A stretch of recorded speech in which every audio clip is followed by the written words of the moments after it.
Kapayapaan po mga giliw naming mga taga-subaybay. Maraming salamat sa ating Panginoon Diyos sa patuloy niyang pagkakaloob sa atin ng ating buhay at kalakasan. At gaya po ng amin pong palaging ipinapaalala, nawa ang kalakasang ito ay magamit natin sa patuloy na pagsubaybay at pag-alam ng mga banal na kalooban ng Diyos at lumikha sa atin ng pananampalatayang naaayon sa banal na kalooban ng ating Panginoon Diyos. At ito po ay pawang nasusulat sa banal na kasulatan at inihahatid sa inyo ng programang ito na ang Kabanal-Banalan.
Ako po ang inyong lingkod, kapatid na Benhanan.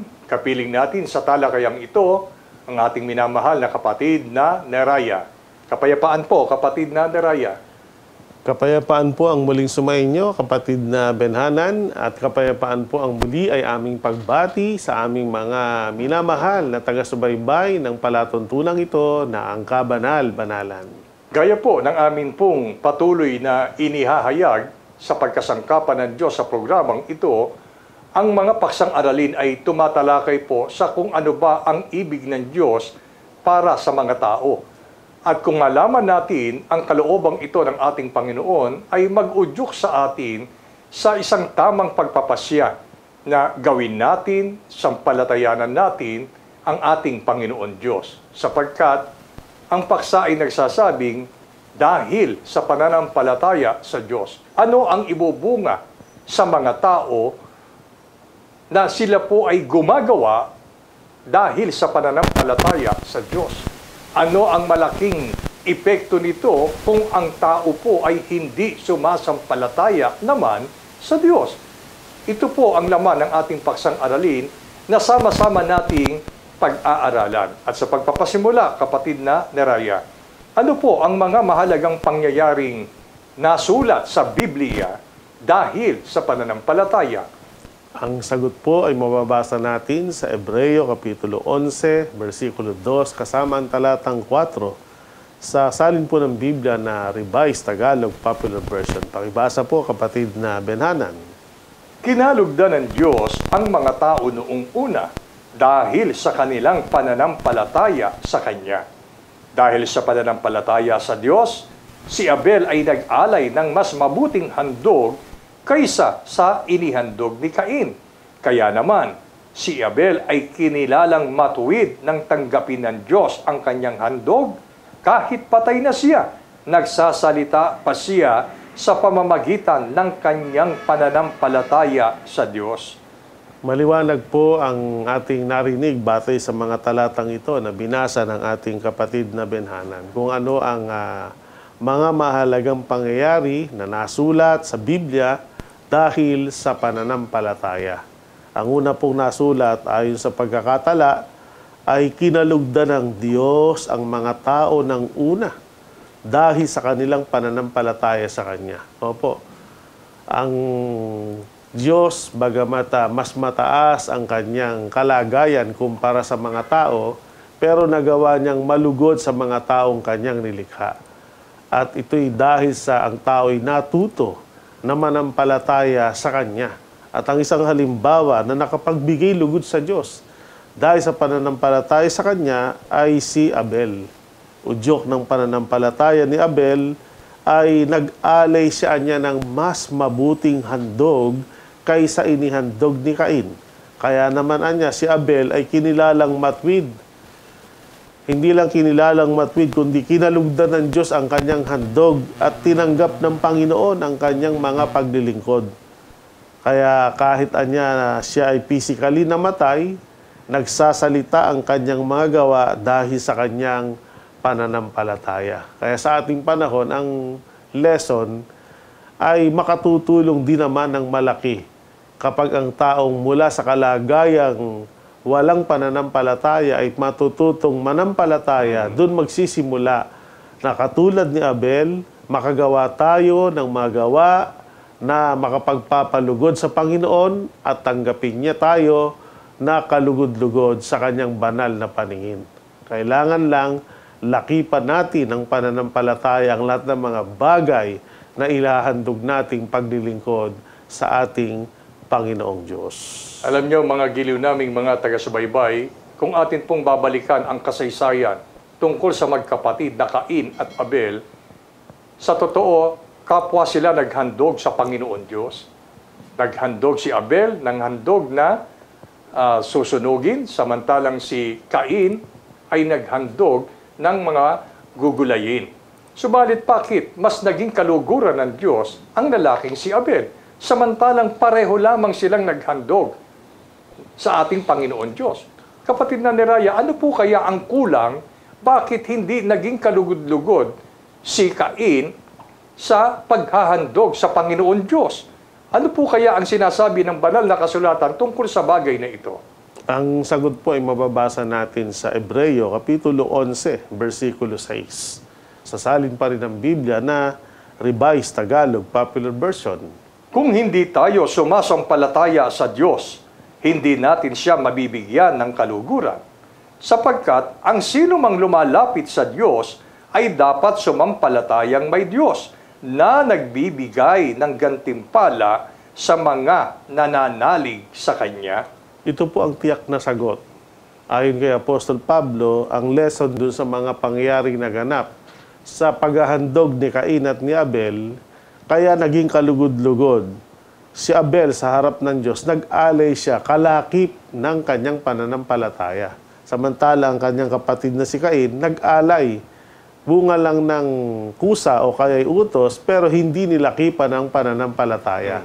Kaya kapag walang pananampalataya ang isang bagay na inihahandog sa Diyos, hindi po niya yun kalulugdan.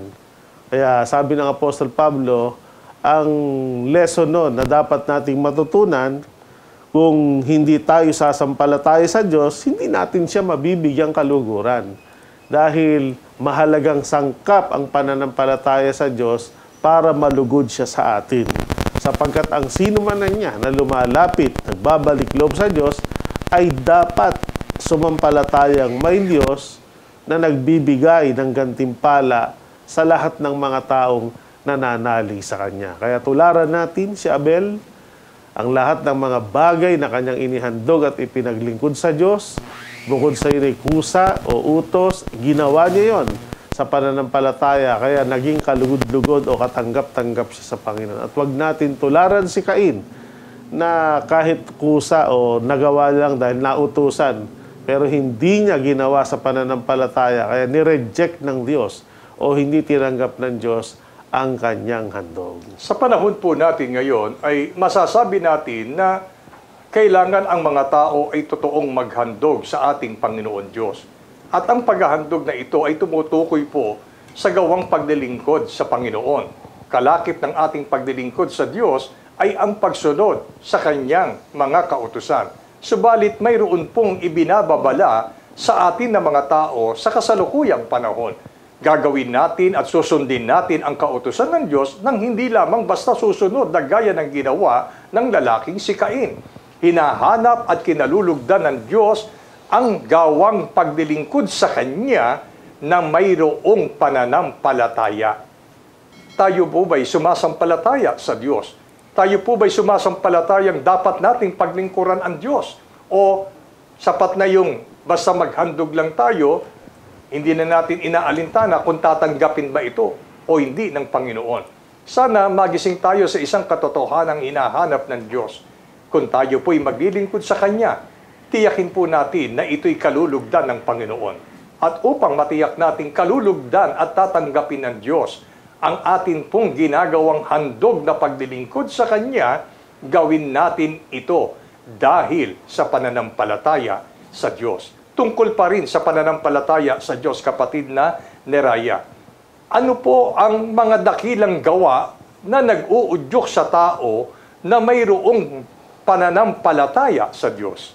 Ang sagot po ay mababasa natin sa Hebreo, Kapitulo 11, versikulo 7. Sasalin pa rin po ng Biblia na Revised Tagalog Popular Version.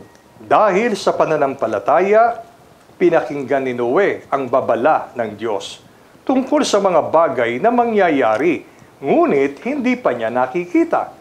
Gumawa siya ng isang malaking barko upang siya at ang kanyang pamilya ay maligtas.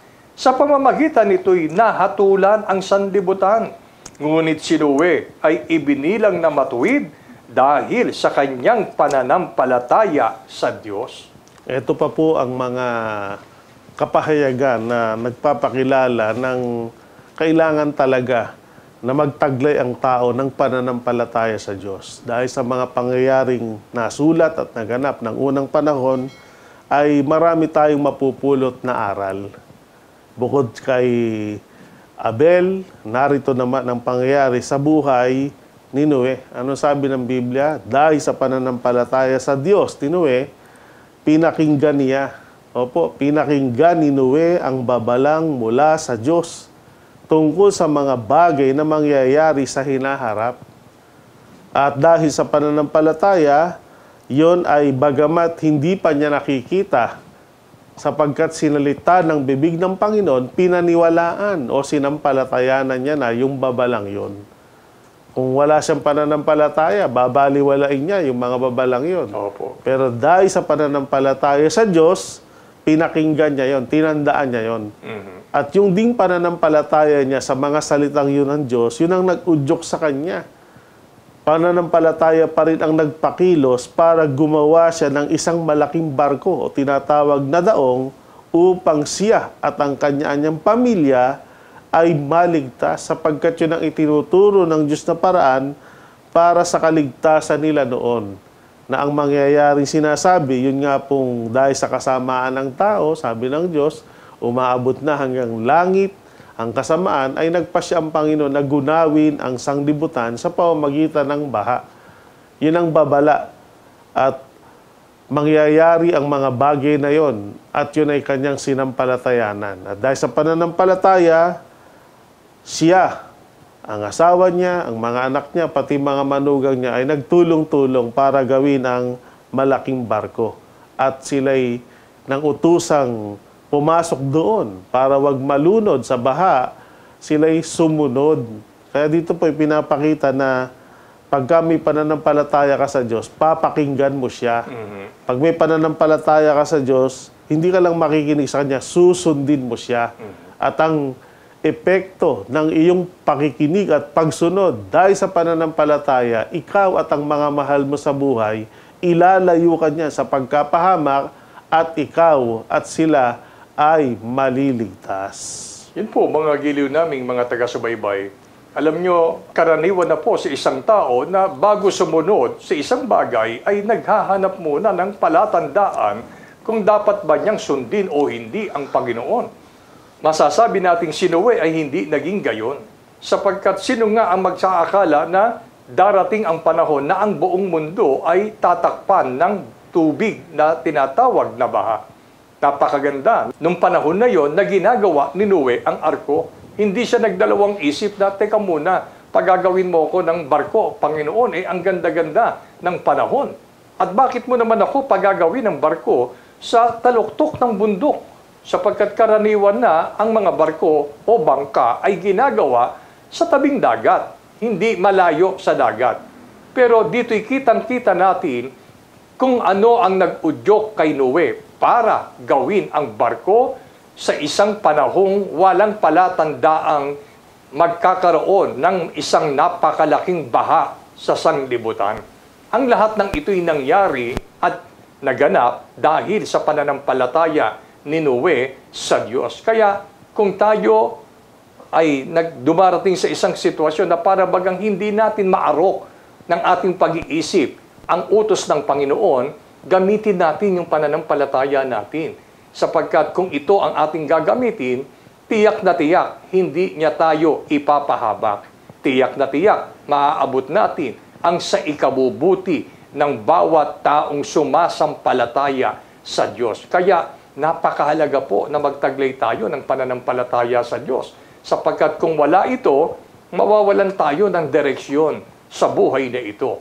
Kung ang susundin lang natin ay udyok ng antas ng ating kaalaman at karunungan, ito po'y hindi sapat para ihatid tayo sa tinatawag na pagkaligtas. Kaya tularan natin si Abel, tularan natin si Noe, ginamit ang kanilang pananampalataya sa Diyos at naging katanggap-tanggap ang kanilang mga gawa at umantong sila sa tinatawag na pagliligtas ng ating Panginoon Diyos. Kapatid na Neraya, ano ang ibinababala ng Diyos na mangyayari sa hinaharap at tiyak na mangyayari sa lahat ng tao na dapat nating pakinggan at lubos nating sampalatayanan?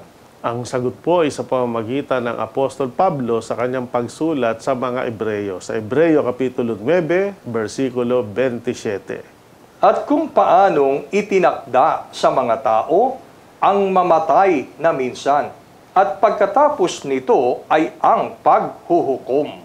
Sa talatang ito ay maunawa natin ang sa pagkasangkapan ng Diyos kay Apostol Pablo ay nagpapahayag ng babala na mangyayari sa hinaharap.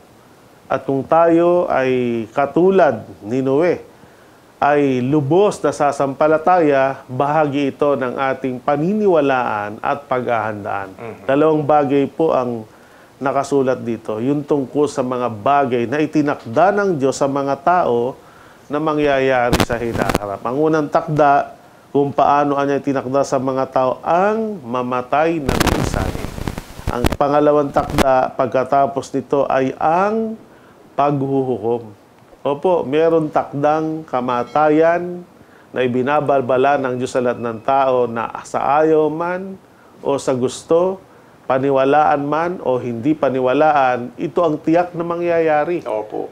Pangalawa, kung gaano katiyak na ang lahat ng tao ay may takda na hindi mapipigil kapag sumapit na ang panahon na papanaw o mamamatay na minsan, gayon din, hindi rin mapipigilan ng tao yung babala o takda tungkol sa araw ng paghuhukom. At ang mga bagay na ito ay dapat na pinaghahandaan. Kaya kung tayo po ay magbubulay-bulay sa ating panahon, ini-ignore ba natin ang takdang ito? O ito po ay pinakikinggan natin at pinaniniwalaan natin? Hindi natin pakinggan o baliwalain natin, kaya paniwalaan natin o hindi, mangyayari po ito. Sapagkat walang salitang mula sa Diyos na di may kapangyarihan. Pag ang Diyos ang nagbabala, dapat nating pakinggan. Sapagkat pagdating ng takdang panahon, yaon ang mangyayari. Walang kapangyarihan ng sino man para pigilan. Katulad ng takdang kamatayan. Tanong, pinaghahandaan ba natin yan?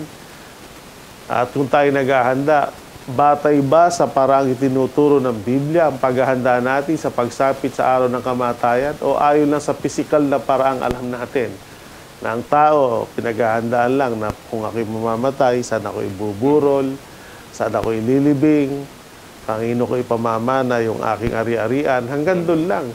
Pero yun ba talagang matwid na parang paghahanda? Dapat alam natin yan. At lalo na, handa ba tayo? Kung dumating na ang araw ng paghuhukom ng Panginoon, paano tayo haharap doon? Alam ba natin kung paano tayo aariing karapat-dapat para gantimpalaan sa araw ng paghuhukom? At paano tayo makaiiwas sa parusa dahil sa mga nagawang pagkakasala? Mga minamahal naming taga-subaybay, ito na ang panahon para ating pakinggan at lubos na sampalatayanan ang mga babala ng Diyos na mangyayari sa hinaharap. Ang takda at paghahanda para sa araw ng ating pisikal na kamatayan, ang takda at paghahanda sa araw na haharap tayo sa hukuman ng ating Panginoong Diyos. Mga giliw naming mga taga-subaybay, sa ating pong pag-oobserba sa mundong ito, ang tao po kasi may likas na kayamanan na para bagang hawak niya ang kanyang sariling buhay, na para bagang hindi na matatapos ang pag-iral niya sa mundong ito. Kung kaya't may mga taong naghahari-harian, may mga taong nabubuhay sa pagpapakalayaw, sa pagpapakaligaya sa laman, sa masamang pita ng laman. Maraming tao ang para bang nag-aakalang ito ang buhay na dapat nilang malasap sa buhay na ito. Pero kung atin pong sasampalatayanan ang takdang ito ng Panginoon, tayo po ay magkakaroon ng realization sa atin pong kalooban. Ano ang dapat na maging realization natin? Kung ang buhay na ito ay mayroong katapusan at pagkatapos ng katapusan ng ating buhay ay haharap tayo sa Panginoon sa araw ng paghuhukom, tanggapin natin ito ay hindi isang pananakot sa mga tao.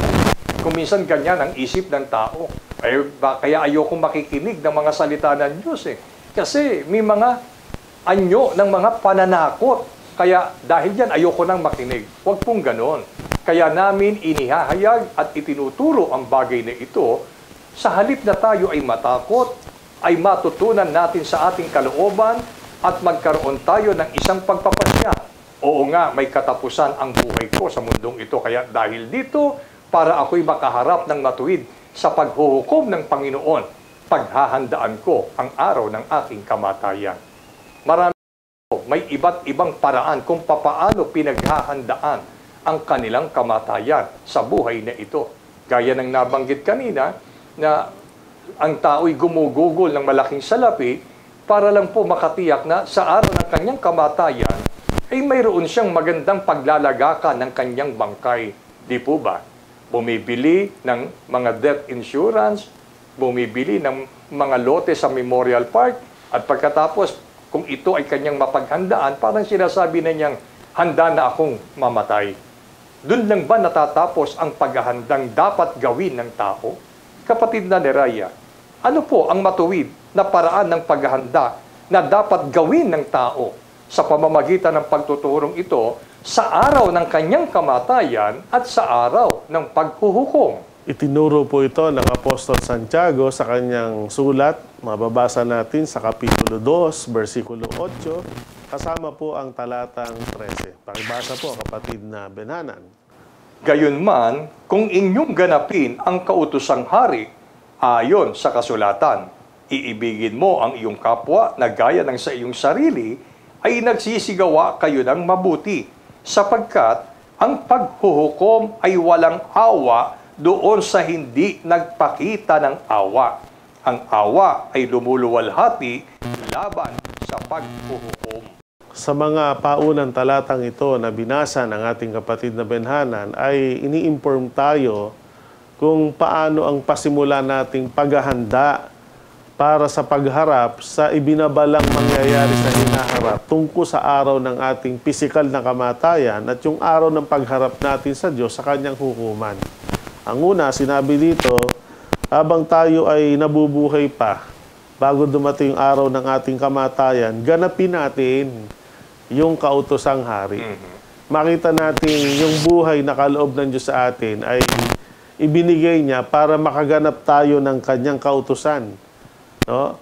Na kinikilala nating hari ng ating buhay o hari ng mga hari ang ating Panginoong Diyos. At ayon sa kasulatan, ng isang halimbawa ng kanyang kautusan na gagamitin at magagawa lang natin ito samantalang tayo nabubuhay, iibigin natin ng ating kapwa gaya ng pag-ibig natin sa ating sarili.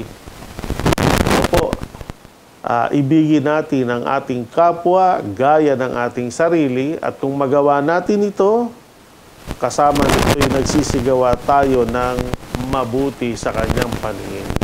Kaya ayusin natin yung paraan ng ating pakikitungo sa ating kapwa-tao. Sabi nga hindi tayo nabubuhay lang para pagkaabalahan yung mga bagay na pang sarili lamang. kundi dapat mabuhay rin tayo na ang ating buhay ay nakapagpapadama tayo ng pagmamahal sa ating kapwa-tao. At kung paano natin iniibig ang ating sariling pagkatao, ganon din natin pag-ukulan o pagpadamahan ng pag-ibig ang ating kapwa-tao.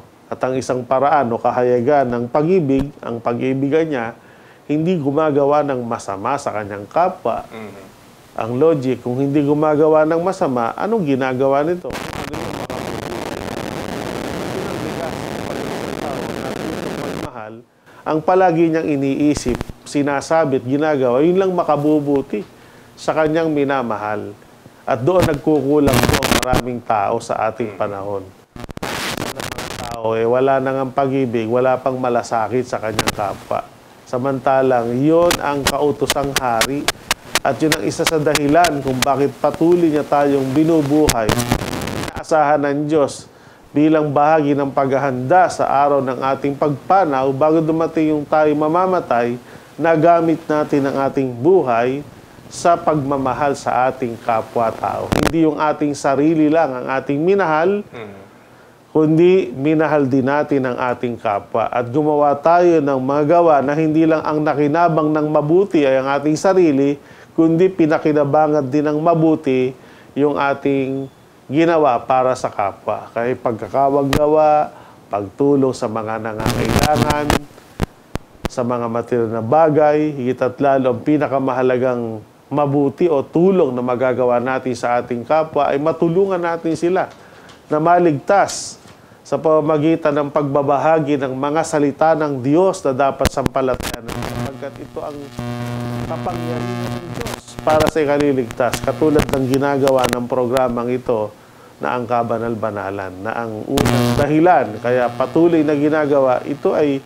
isang kahayagan ng espiritual na pagmamahal sa sangkatauhan. Kaya yun po ang matuwid na paraan sapagkat kung abutan tayo ng kamatayan na ginagamit natin ang ating buhay sa pagpapakabuti sa kapwa, lalo na sa pagpapakabuti pati sa pamantayan ng Diyos, naglilingkod tayo, yun ang tunay na paghahanda. At sa araw naman ng paghuhukom, huwag tayong masumpungan niya na nabuhay tayo ng walang awa. Yung naging malupit tayo sa ating kapwa-tao. Hindi na nga tayo gumawa ng mabuti, gumawa pa tayo ng masama sa kapwa.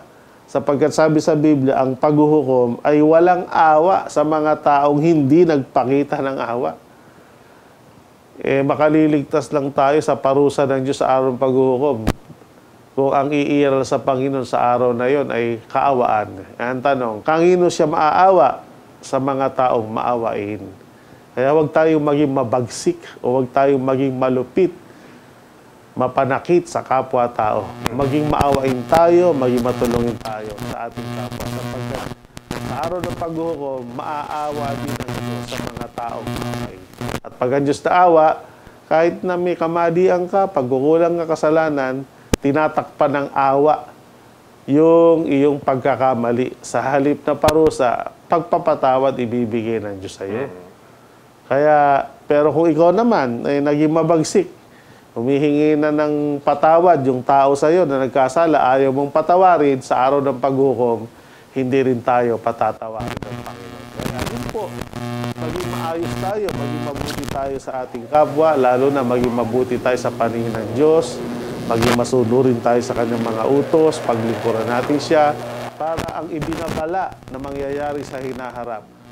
Dahil sa pananampalataya, mapagandaan natin ang araw ng ating kamatayan, ang araw ng paghukom. Sa gayon, sa halip na parusa, gantimpala ng Diyos ang ating bawat isa. Yun po, mga giliw naming mga taga-subaybay, sana po naunawaan natin itong kautosang hari na ngayon ay inihahayag sa atin. Alam nyo, matagal na natin na alam at marami sa atin ang nangahawakan doon sa katwiran na basta ako wala akong ginagawang masama sa aking kapwa ay okay na yon. Ngayon ay itinuturo ang isang matuwid na kautosang mula sa Panginoon. Iibigin mo ang iyong kapwa ng gaya ng sa iyong sarili. Hindi ba't ang pag-ibig natin sa ating sarili ay kalakip na ginagawan natin ito ng pawang ikabubuti natin? Gayon din natin iibigin ang ating kapwa. Hindi yung wala naman tayong ginagawang masama, kaya okay na yon. Tamang hindi natin siya ginagawa ng masama, pero gagawan natin siya ng kabutihan. Kalakip ng pananampalataya sa Diyos ay ang paglilingkod natin sa Diyos ng may buong pag-ibig, ng may buong pananampalataya. Dahil sa pananampalataya sa Diyos, gagawin natin ang kautosang ito, hindi dahil sa ano pamang dahilan. Upang kung gawin man natin ito, bunga ng ating pananampalataya, nakatitiyak tayong kinalulugdan ng Diyos at tinatanggap ng Diyos ang ating mga mabubuting gawa. Gaya ng ginawa ng mga lalaking si Abel at ng lalaking si Noe at ng mga una pang lingkod ng Diyos na natala sa banal na kasulatan.